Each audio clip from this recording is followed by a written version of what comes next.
what we are going to do is create a single HTML file that will have multiple pages. This is an example, so I have created it before just to make sure it works before I record this video. So we have the menu page here. I click on page 1, I get page 1. I can click on the menu but again, I go back, click on page 2, same thing. Click on page 3, same thing. I did it with 3 pages because we wanted to make sure, if it works for 3, generally it works for any. Doing it for 1 or 2 pages is easier. One multiply doesn't make sense, of course. So what I'm going to do is now minimize this one and then create a brand new file. So I have created a file called multipage.html. It has the necessary CSS and jQuery mobile JavaScripts in the place, and this is the standard opening screen, this standard header that we have. So I have typed all of that in so we can get started. This is something that we have discussed before in the previous chapters. Now what we want to do is we want to add pages. So if I just load this here, you will see that it is shown as multi-page navigation right there. And now what I want to do is add one page at a time. So how do I add a page in a file? I first create a div section with the data role page, like so. And then, of course, I have to have other ones as well. So I'm going to have 4 pages. So I'm going to create 4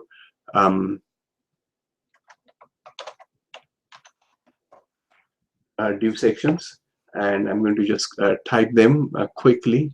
So one for page menu, another one for page 1, and then another one for page 2, and so on. Right. So I'm going to take that. I'm just going to copy right here, and then I'm going to do a little bit of quick cut and paste. So I'm going to now repeat these 3 times. We got page 1. I'm going to have page 2.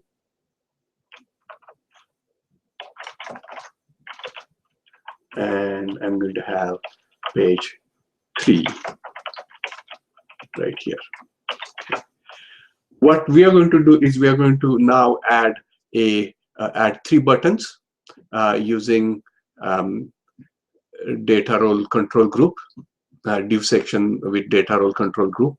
I'm going to just copy it from here to here. I'm going to put that in the menu, and then we can see what all of that things mean.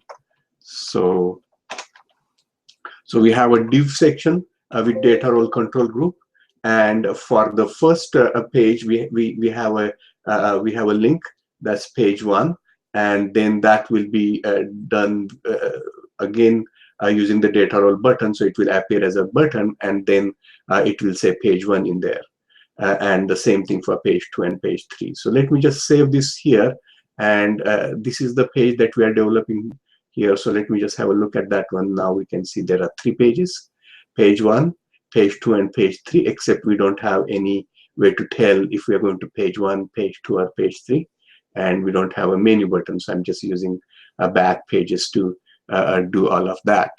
So we are actually going there, except we cannot tell. So what I'm going to do is copy a little bit of code.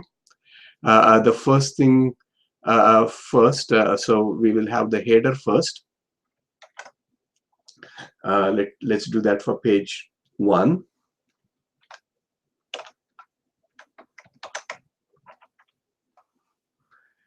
So in this particular case, what we have done is we have created the div section header, and it is closed over here. In there we have a header called page 2, and h1 called page 2, and then we have a link now which is which goes to page menu. That is our menu page, and then it is a button, and we are saying that the data icon should be bars. It doesn't always appear the same in every browser, but in many browsers that would work out very well. Here it's going to be situated on the left hand side, and then we are going to say data inline equal to true. So that means we can have multiple icons on the same line. Let me save this and let's see what happens. So hopefully this will at least work for page 1. I have reloaded the page. I go to page 1. Now we can see we have the page 2. That's the header that we put in there. Actually, I should have said page 1. Click on menu. I go back to the menu. So this, obviously, I should change that to page 1. And just to make sure it does work properly, I'm going to reload. And here now it says page 1. And maybe we should have something in the body, right? So I'll put something in the body.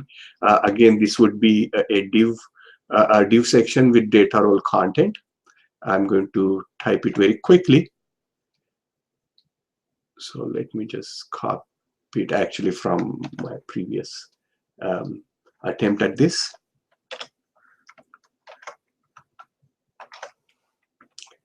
And all it's saying is a paragraph that says 1. So let's just see if this works properly. So as we can see, it says page 1. And now all we need to do is do this exactly the same thing for the remaining pages.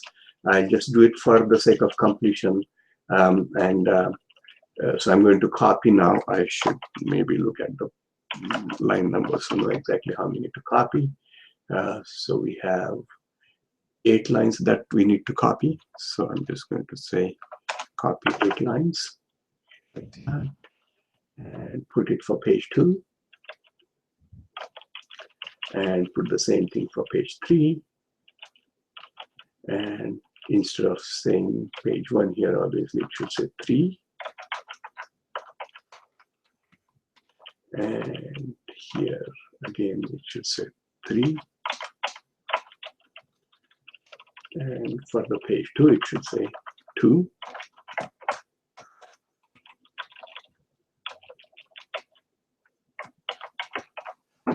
Now I have saved this, and let me just reload this particular page right here. So now if I say page 1, it goes to page 1. I can click on menu to come back. Page 2, it goes to page 2. I can click on it to come back. Page 3, it goes to page 3. I can click on the menu to come back. So this is how we can create a navigation between different pages. So you have a menu page with links, but appearing as buttons. And then each page can have a link going back to the menu with a different icon. That should help us create a multi-page navigation using a single HTML file.